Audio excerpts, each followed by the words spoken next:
A study from Common Sense Media found that kids over the age of 13 said they check their phones more than 100 times per day.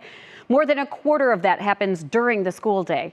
And while Ohio legislators work to pass a law limiting cell phone use, some schools like Akron have already taken matters into their own hands. We checked in with how their extreme policy changed the culture and academics. The hallways of Ellett High in Akron are different this year. You don't see people like walking and texting and slowing the hallways down and stuff like that. This is the first school year Akron Public Schools took the extreme measure of having kids lock their cell phones in pouches and tuck them away all day.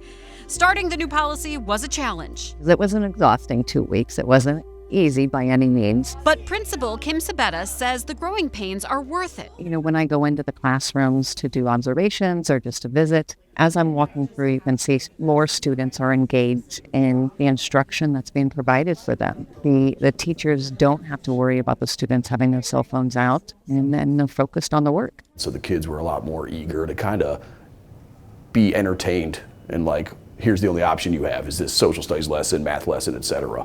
So they were a little bit more quick to engage and participate in what we were trying to do. Something else the teachers don't have to worry about, a different policy in every classroom. One of the big reasons why Akron decided to lock up phones across the board is so that the playing field was level for every teacher in every classroom. When we know we're backed by administration and this is just how it is, if they have it out, admin's gonna come in and take care of it.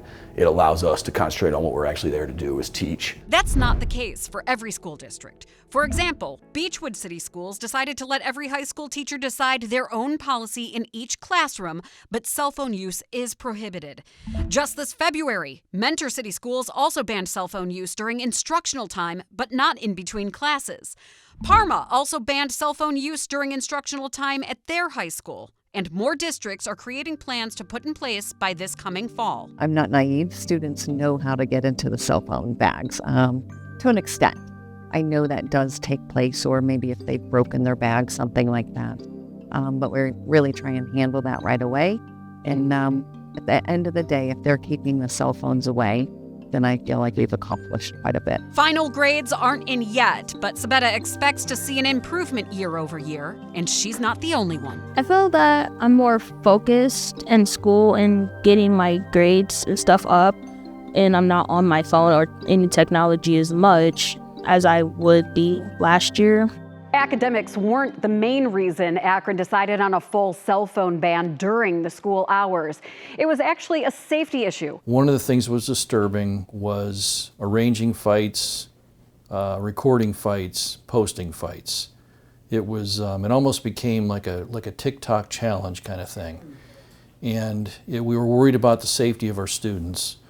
And it goes out to social media, so we just didn't see anything positive coming out of that. Akron Safety Director Don Zessinger says this year they saw an overall drop in physical conflicts in the first half of the year, by 136 in the first quarter and 183 in the second quarter.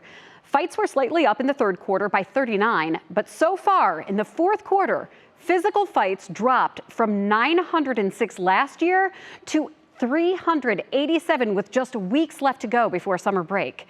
Safety seems to be the main concern for most parents, whether it's a matter of getting in touch with their kid in the horrible case of a tragedy, or if they think their child needs it for health reasons. Tomorrow at 5, we talk to safety experts who say cell phones are actually counterproductive in an emergency and address some of the questions parents are raising in most districts.